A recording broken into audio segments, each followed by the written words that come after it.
Okay, we're back on. You were mentioning some of your pre-Jefferson's work. Were you on a Barney Miller? Yes, I was, but that was not Oh, pre-Jefferson's. it wasn't. That was while I was on the Jeffersons. Okay.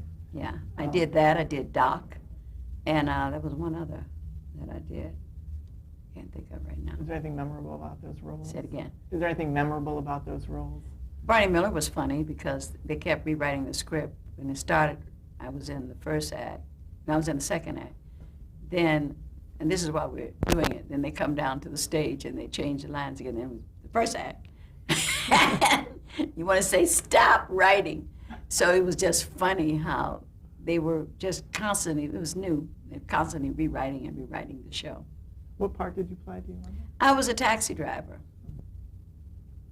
And when did you change your name to Marla Gibbs? In the beginning, Margaret I thought was too mouthy. Margaret Bradley is too heavy, and I noticed everybody's name flowed.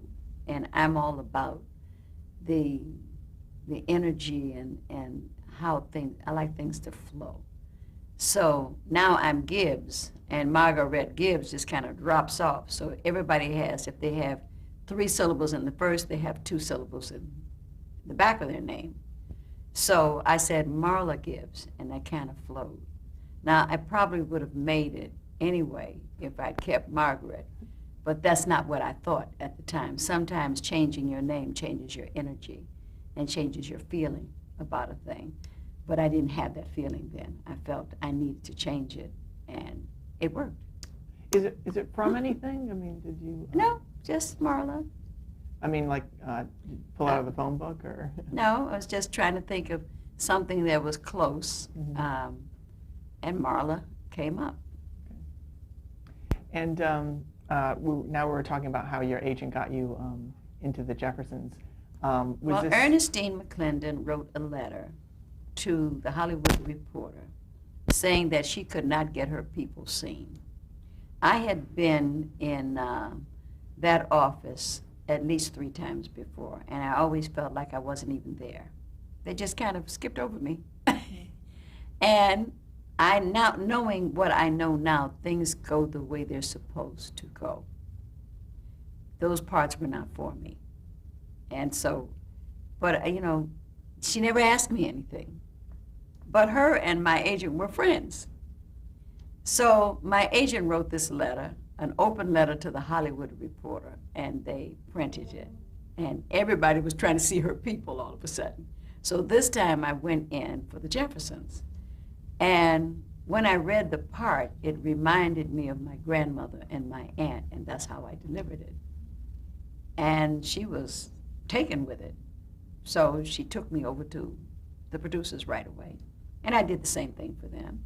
And by the time I got home, they called and I had the part. So that's, when it's time, when it's your time, it's time. So whatever I had learned in the meantime was all working for me. Did you read with anyone? Well, yeah. They, you know, not, and when you go in a casting office, they're reading with you. Okay. But I was just doing it that way. When I went over to, they read with me. There weren't any other actors. Oh, so you did read with Sherman Hemsley and his. Oh, no, there weren't any actors. Oh, okay. I read with the producers. Okay. Mm-hmm. Now, when I went to the first day on the set, that's when I met them.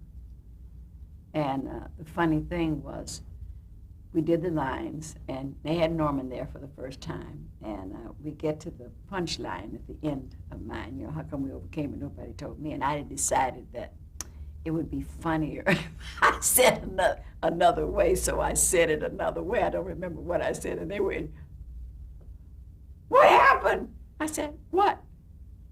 You didn't say the line. They wanted Norman to hear this line, so of course the thrill was gone, but I redid it the way I was supposed to do it. And then we read the script, and everybody got up, all the actors got up from the table. So I kept sitting there because I didn't know where they were going, but I wanted to hear what they had to say. So, and it was a new show, so they didn't ask me to get up. And then I started interrupting. Excuse me. I said, black people don't talk like that. See? And all this is coming to me while I'm talking, and they're just looking at me going like that. And then I'd interrupt again, and out of that came, all the actors stayed at the table, and they got all the actors' notes. And then you left. And so when they went to rewrite, they knew what you felt, and they knew what they thought, and they knew what network thought. So they had the whole picture, and that's how it ended. But when I got up from the table, finally, the actors came up to me and they said, you know, they don't pay us to do that. You know, if there's something wrong, they'll see it. I said, listen, well, I've never heard anybody say they can't write or they can't direct. They just say you can't act. So I want to make sure I got my part right. And that's how I felt then, and I didn't know any better. And sometimes when you don't know any better, it's a good thing. So was that the first table reading that you did? That's the first table reading I was ever at. I never knew that the actors were supposed to get up and that the producers and the directors stayed there. I stayed there with the producers and directors. I want to know what they were talking about. You know, if you watch that first episode, the line you gives a really big response. Yeah. Is that was a natural response from the audience? That was a natural response. Were you surprised that it got such a big... Norman was expecting it to resound around the country. It didn't resound around the country, but it got a great big laugh, and nobody ever forgot it. And how did your role become a regular part?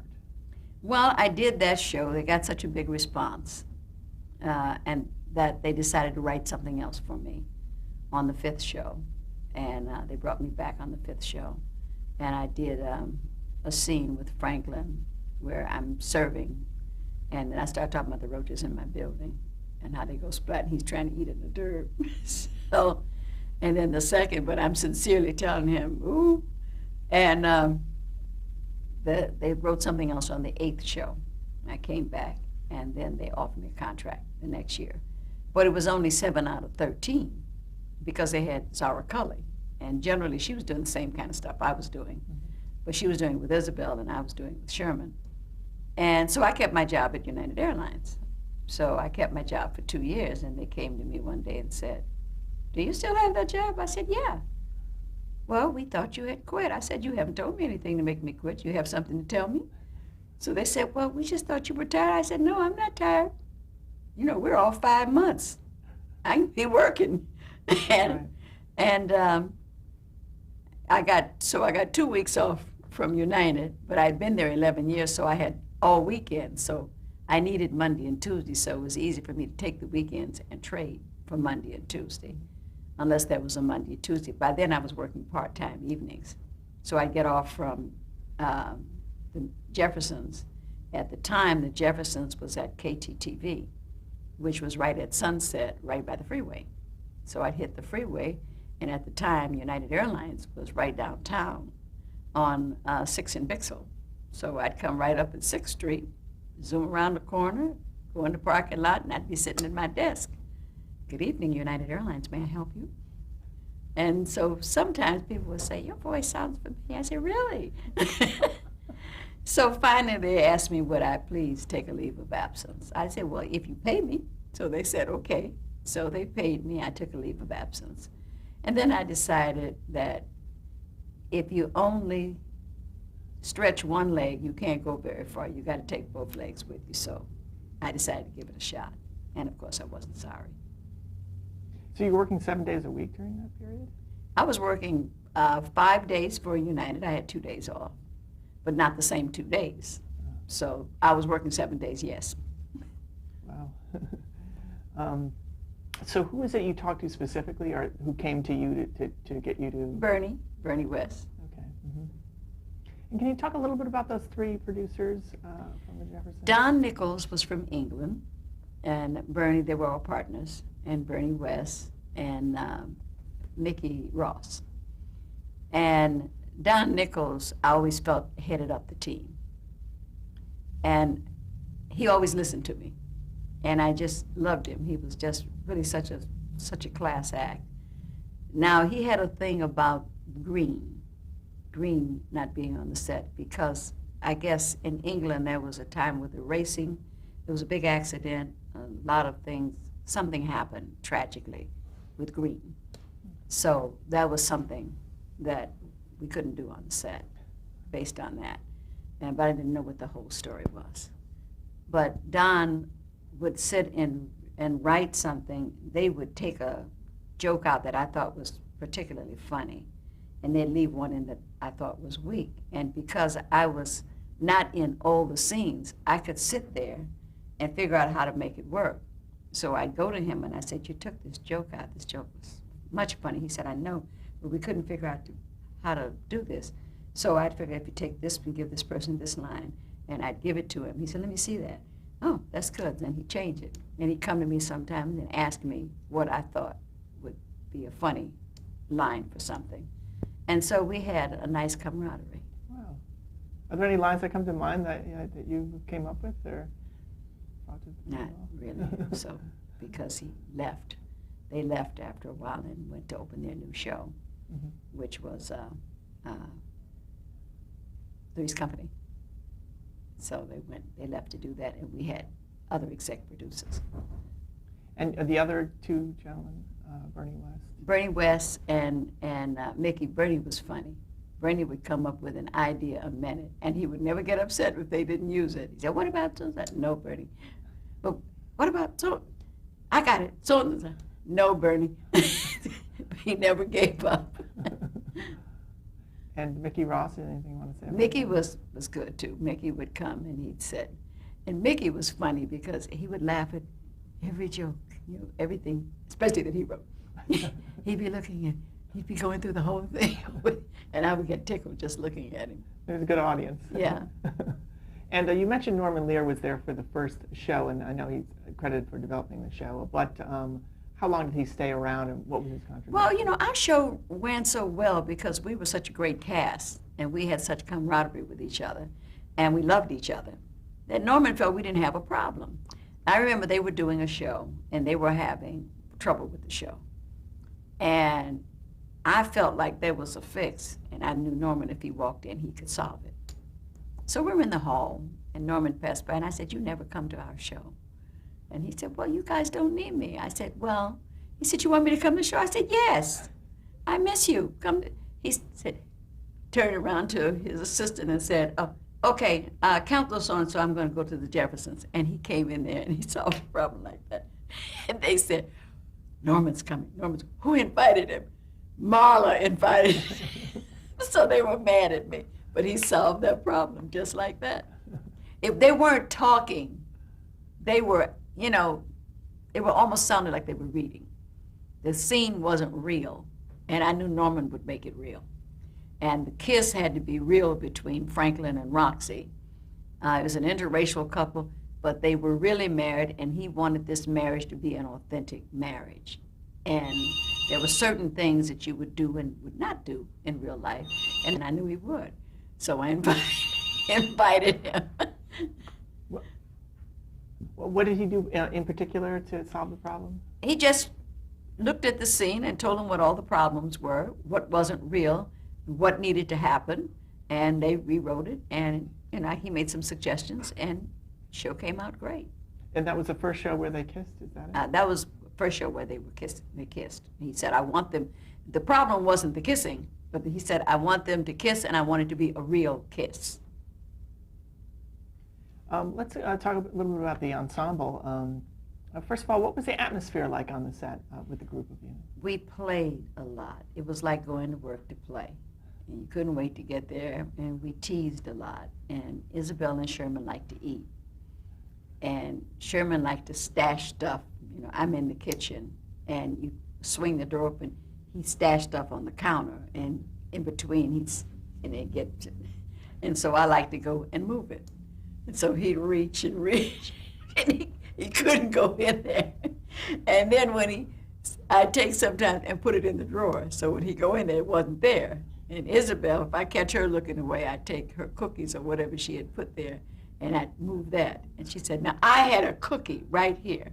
Somebody, and I would be looking so innocent, and after a while, they all got used to knowing that it was me.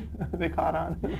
And then I used to hide from the stage manager, Tony Singletary, who is now director.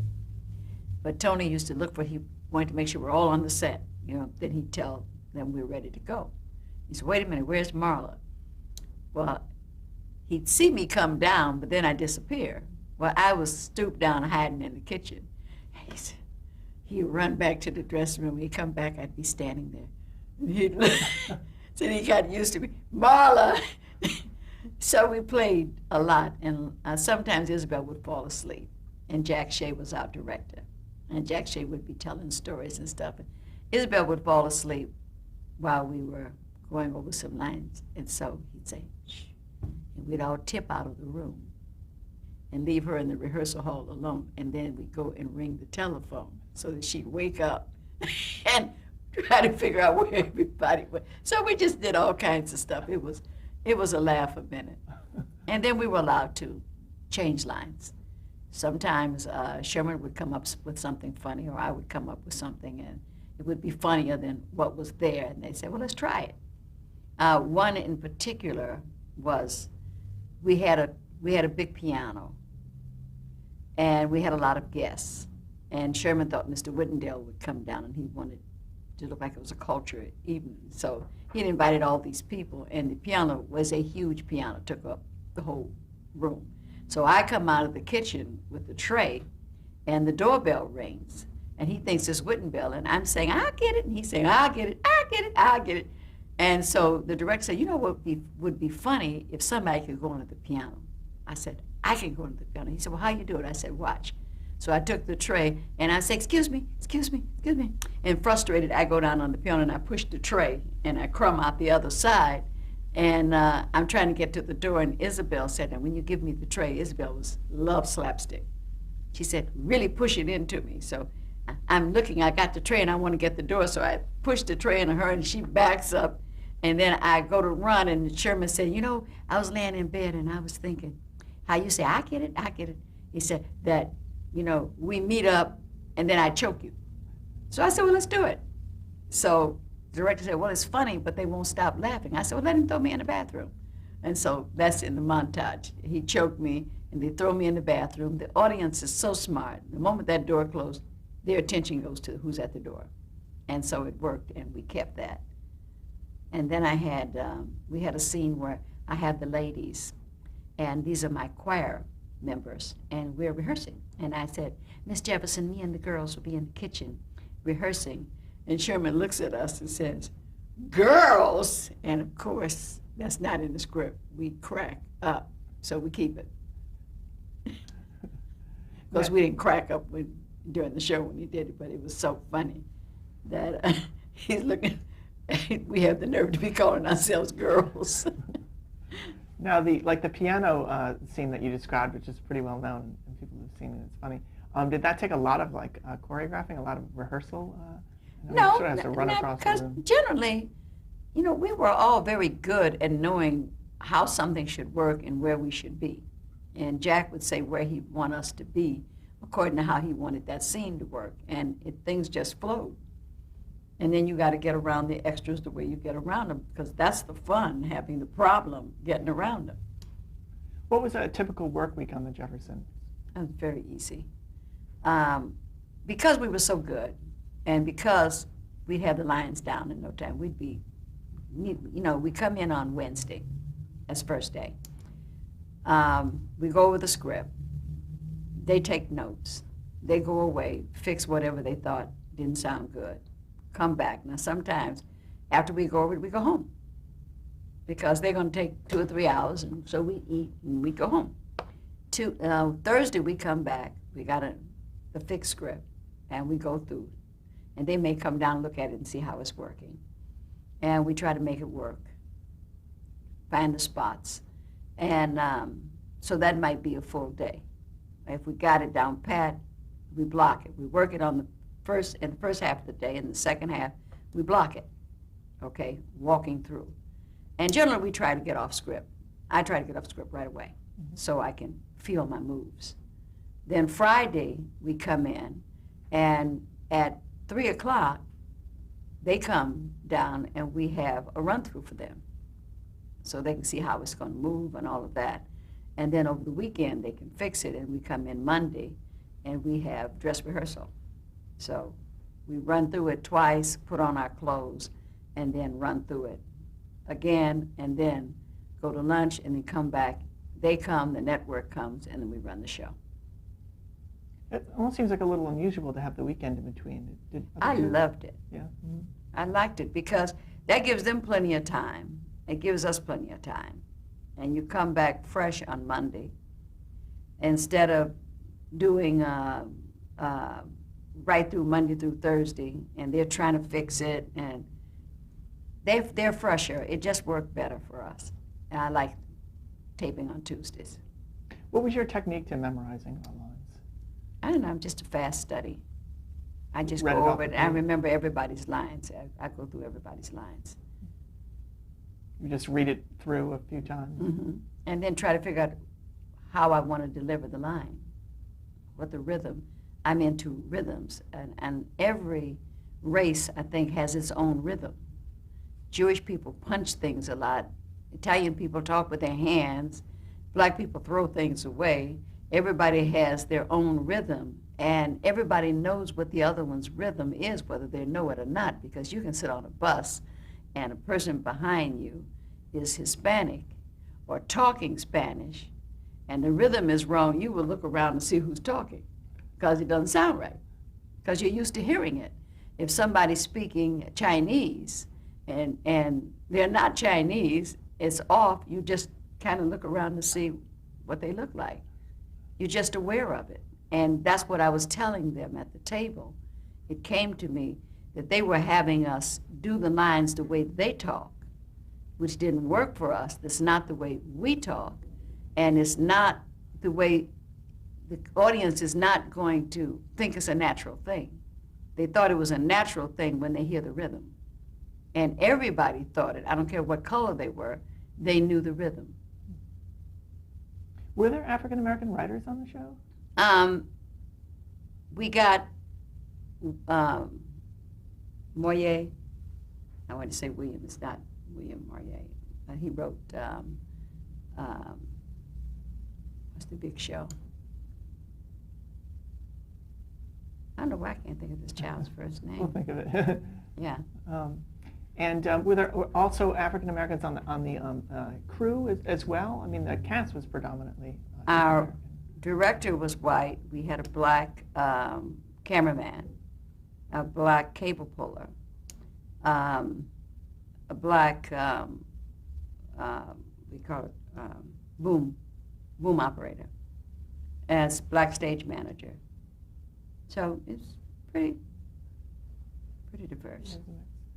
I want to ask specifically about some of the actors now. Can you talk a little bit more about Sherman Hemsley, just what he was like? And Sherman was an extrovert when he's performing. I remember when we first did a scene, and I said, God, he's an introvert in real life. Now he's learning to mix the two. But when we first did the scene, I said, is that all he's going to give me? You know? We hit that stage, and boy, he took off, and I said, oh, okay. So we fed off of each other very well, our energies. Whatever he'd do, he'd come in sometimes, he'd say, Marla, I remember the lines. I said, Sherman, you know the lines. Your mind took a picture of them. You said them 3 times. Stop telling yourself you don't know the lines. You don't know them because you keep telling yourself that they're in there. So I tell you what, I say something, just say something about what I said. I said, and when you say something, when your lips stop moving, I'll stop talking. And that's how we operated. And sometimes Sherman would be talking so fast, we wouldn't know what the heck he said.